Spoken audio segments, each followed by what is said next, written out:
Hello guys, welcome back to my channel. मैंने एक video बनाया था जिसमें मैंने अपनी कुछ बुक का रिव्यू किया था। तो आज मैं अपनी पूरी बुक का रिव्यू करूँगी जो कि मुझे पीडब्ल्यू से रिसीव हुई है। मैंने 2023 में एक बैच लिया था जो कि पूरा डेडिकेटेड था यूपीएससी पे। तो वो मेरा 2026 का था। मीन्स 2026 में जो मेंस प्रीलिम्स लिखेंगे उनके लिए वो बैच था जो कि 3 साल का प्रोग्राम था। पहले साल एनसीईआरटी, दूसरे साल था एडवांस और तीसरे साल था प्रैक्टिस के लिए, जिसमें कि स्किल्स और एक था उसमें चैप्टर और एक्स्ट्रा भी सिखाते थे। जैसे स्किल हो गया और सारे सब्जेक्ट, मतलब जितने भी प्रीलिम्स और मेंस में जितने भी सब्जेक्ट आते हैं वो पूरे पूरे सब्जेक्ट वो कवर कराते हैं। जैसे गवर्नेंस हो गया, पॉलिटी, बट वो पूरा एक साथ नहीं कवर कराते हैं, एक टॉपिक वाइज टॉपिक कराते हैं। मीन्स वो उनका हर सेमेस्टर में एक, जैसे स्कूल में एक सिलेबस रहता है कि मुझे इतने मंथ में इतना सिलेबस कंप्लीट करना है देन टेस्ट होता है, वैसे उसमें भी एक सेमेस्टर पढ़ाने के बाद वो उसमें टेस्ट होता था। मीन्स पेपर होता था प्रीलिम्स का भी मेंस का भी, जिसमें 100 क्वेश्चंस रहते थे प्रीलिम्स के और मेंस लिखना रहता था कॉपी। और उसमें डीपीपी रोज़ मिलती है। मेन चीज़ ये है कि मेंस की प्रैक्टिस बहुत कराते हैं बैच में, जिसमें बहुत सारे क्वेश्चन GS1 GS2 GS3 के। पहले तो ऐसे जितना भी सब्जेक्ट वो पढ़ाए हैं, बस टॉपिक पढ़ाए हैं उस चीज़ का होता था टेस्ट। लेकिन अब ये है कि उसमें हो गया है कि जीएस के अकॉर्डिंग, क्योंकि अब तो एडवांस पे आ गए हम लोग, तो इसी वजह से वो जीएस के वो क्वेश्चंस बताते थे। इस टाइम मेरा इथिक्स चल रहा है, इथिक्स पढ़ा रहे हैं वो, बट मैं क्लासेस रेगुलर नहीं ले पाती हूँ क्योंकि मेरी थोड़े हेल्थ इश्यूज़ हैं, इसकी वजह से मैं क्लास नहीं ले पाती हूँ। तो चलिए मैं दिखाती हूँ मुझे पीडब्ल्यू से क्या क्या रिसीव हुआ था। पहले ये साइड कर देते हैं। ये सब मेरी बुक्स है इतनी भारी भारी। ये एक मुझे डायरी थोड़ी गंदी हो गई, एक मुझे डायरी रिसीव हुई थी। इसमें पहले एनसीईआरटी आई थी 1 साल, देन उसके बाद एडवांस बुक आई थी। बहुत बुक है अब, बट इसमें जितनी होंगी मैं उतनी ही दिखा पाऊँगी। ये तो एडवांस है।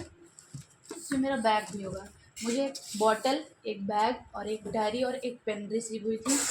तो जैसे जो बैच ले रहा था, 30,000 का बैच मैंने लिया था। जो बैच ले रहा था, अगर वो 1 रुपीज़ और पे कर रहा था तो उसको ये किट मिलती थी। ये तो मेरी सारी एडवांस बुक है। एक सेकेंड में आपको निकाल लेती हूँ, निकालने के बाद दिखाती हूँ।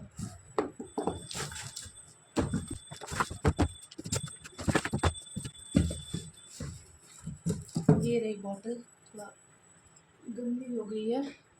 ये मैं बॉक्स हटा देती हूँ अभी, नीचे रख देती हूँ। ये रही मेरी पूरी एडवांस बुक, बॉटल है। इसमें सारी बुक्स हैं, जितने भी मेंस में या प्रीलिम्स में सब्जेक्ट होते हैं इसमें सारी बुक। ये मेरी एडवांस बुक है। एक मुझे डायरी रिसीव हुई थी, एक बॉटल एंड एक पेन, जो कि पेन अभी मैंने पता नहीं कहाँ रख दिया, क्योंकि मुझे अभी 1.5 साल होने को आए, मैं तब से पढ़ रही हूँ, तो पेन मेरी पता नहीं कहाँ है। और बैग भी मैंने कहीं ऊपर रख दिया जो कि मुझे याद नहीं है अभी। एक बैग भी है। अब इसमें मेरी एनसीईआरटी की बुक्स हैं।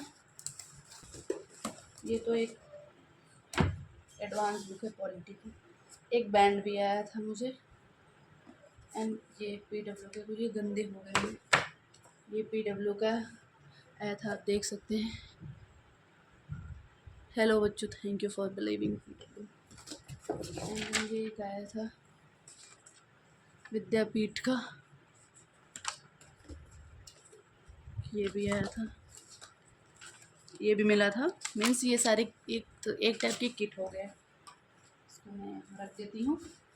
अब ये रही मेरी, ये सारी बुक्स हैं, इसको पहले मैं निकाल देती हूँ।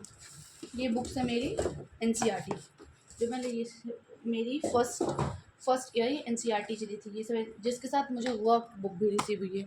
इसमें आपको सारे क्वेश्चंस मिलेंगे, जो भी प्रीलिम्स में एमसीक्यू क्वेश्चंस आते हैं, ये वर्क बुक है। हर एक सब्जेक्ट की वर्क बुक है। ये एनसीईआरटी है, एनसीईआरटी वाला ये सारे, ये मेरे, ये भी वर्क बुक है। मतलब ईच सब्जेक्ट के वर्क बुक ज़रूर मिलेंगे आपको।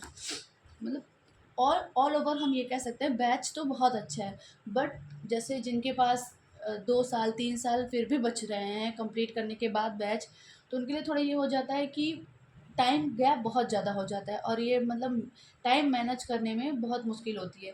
जैसे अब मेरे साथ क्या था, मेरे साथ थोड़ा मतलब ईयर गैप बहुत ज़्यादा हो जा रहे हैं, जिस वजह से मतलब कंसिस्टेंसी मेरी नहीं बन पाती है, क्लासेस लेने की कंसिस्टेंसी नहीं बन पाती है, जिसकी वजह से क्लासेस छूट जाते हैं, फिर देन बैकलॉग हो जाता है। और बैकलॉग कंप्लीट करने का मतलब है कि आपका बैकलॉग हमेशा रहेगा ही, बैकलॉग आप कभी कंप्लीट नहीं कर सकते।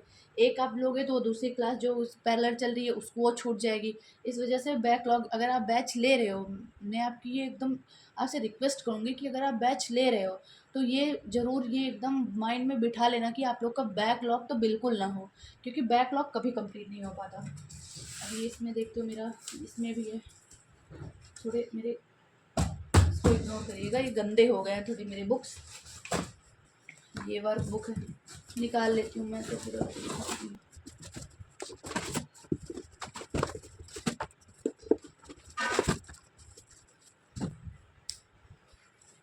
ये रहे मेरी एनसीईआरटी की सारे बुक, देख सकते हैं। एंसेंट इंडिया वर्क बुक है ये फॉर सिविल सर्विसेज एग्जामिनेशन। ये रहे एमसीक्यू विथ मैप्स, मतलब ऑल ओवर कंटेंट तो आपको बहुत अच्छा मिलेगा।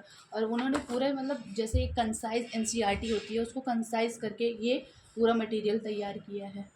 आप मतलब अगर आप जैसे पूरा के पूरा मतलब आप डेडिकेटेड हैं यूपीएससी के मतलब मुझे सिर्फ यूपीएससी करनी है, तब तो आपके लिए पीडब्ल्यू बेस्ट है। लेकिन अगर जैसे आपको अदर भी एग्ज़ाम देने हैं, अदर एग्ज़ाम की कम्पिटिटिव वनडे एग्ज़ाम की तैयारी कर रहे हैं, तो थोड़ा आपको मुश्किल होगी तैयारी करने में, क्योंकि फ़ोकस तो एक ही जगह रह सकता है, फ़ोकस एक ही जगह रहेगा। इसी वजह से थोड़ा सोच समझ के तब बैच लीजिएगा, क्योंकि इतना पेमेंट एक बार में करना थोड़ा मुश्किल होता है। उसके बाद क्योंकि आप पढ़ाई भी ना कर पाओ, उसके बाद आपका बैच की लिमिट भी रहती है, आप हमेशा नहीं पढ़ सकते, बैच की लिमिट भी रहती है। बैच भी चला जाएगा और पढ़ाई भी नहीं हो पाएगी और पैसा भी जाएगा। इससे अच्छा है कि आप बैच तभी लो जब आप एकदम फुल टू डेडिकेटेड हैं यूपीएससी के लिए। ये मेरे है एनसीईआरटी की, थोड़ा दूर करके मैं आपको दिखाती हूँ। ये ऑल ओवर मेरी वर्क बुक भी हैं और एनसीईआरटी की सारी बुक हैं, जैसे ancient India, economy, science and technology, ये हो गया मॉडर्न हिस्ट्री, ये ज्योग्राफी की वर्क बुक हो गई, ये हो गई साइंस एंड टेक्नोलॉजी, ये हो गई पॉलिटी, ये हो गई ancient India and medieval India, ये हो गई ह्यूमन ज्योग्राफी। ऐसे ही सारी मेरी बुक्स हैं। ये हो गई Indian geography, economy, fundamental of physical geography, ये पॉलिटी और मॉडर्न वर्क बुक है, ये भी वर्क बुक है। और मेरे पास असल में मेरे पास ना दो बार रिसीव हो गई थी मुझे एनसीईआरटी की बुक्स, तो इसी वजह से मेरे पास डबल हो गई है बुक्स। ये है मेरी सारी एनसीईआरटी बुक्स। ये रहा PW batch, all over batch. So ये रहे मेरे पूरे बैच का रिव्यू। और कि अगर आपको ये देखने के बाद अगर आपको ये लगता है कि बैच लेना है, अगर आप यूपीएससी के लिए डेडिकेटेड हैं, अगर आपको बैच लेना है तो आप बैच ले सकते हैं। लेकिन अगर आपके पास एक्स्ट्रा साल बच रहे हैं तो थोड़ा सोच समझ के बैच लीजिएगा, क्योंकि अगर कंसिस्टेंसी नहीं रहती है तो फिर बैच लेने का कोई मतलब नहीं है। अगर आप पूरा पूरा फुल टू टाइम दे रहे हैं तो वैसे जैसे अनअकैडमी हो गया, बहुत सारे रहते हैं, बहुत सारे प्लेटफॉर्म हैं जिससे आप पढ़ सकते हो, लेकिन मुझे पीडब्ल्यू थोड़ा बेस्ट लगा था। जैसे अनअकैडमी में सुदर्शन गुर्जर सर हैं, वो भी अच्छे ज्योग्राफी पढ़ाते हैं, बट मुझे पीडब्ल्यू अच्छा लगा था क्योंकि ये ग्रेजुएशन के साथ साथ पूरा यूपीएससी का सिलेबस कवर करा रहे थे, यूपीएससी की प्रिपरेशन कवर करा रहे थे इसमें, क्योंकि क्वेश्चंस भी होंगे, इंटरव्यू की भी आपको मॉक दिलाएंगी। अगर आप 26 में, अगर मतलब बैच अगर आप 26 में कंप्लीट कर रहे हैं और मेंस दे रहे हैं तो 2027 में आपको ये इंटरव्यू की भी प्रैक्टिस कराएंगे, अगर आपने निकाल लिया तो। और इसमें टेस्ट होते हैं, इसमें अवार्ड भी दिए जाते हैं, जैसे अगर आप ऑनलाइन एग्ज़ाम में फर्स्ट आ रहे हो, सेकेंड आ रहे हो, थर्ड आ रहे हो तो उसमें दिए जाते हैं। तो ये अप टू आपके ऊपर है कि आपको बैच लेना है या नहीं लेना है, पढ़ाई इससे पीडब्ल्यू प्लेटफॉर्म से करने की नहीं करनी। बट एट द एंड मैं यही कहूँगी कि बैच बहुत अच्छा है अगर आप पढ़ाई करते हो इससे। तो मैं आपको थोड़ा इस तरह दिखा देती हूँ कि ये पूरा पूरा ये रही मेरी पूरी बुक्स रही मेरी। ये एडवांस बुक है, ये है मेरी वो एनसीईआरटी है, ये एक बॉटल रिसीव हुई थी, ये डायरी रिसीव हुई थी, और एक पीडब्ल्यू की तरफ से आया था कार्ड, अलग सर की तरफ से, अलग सर।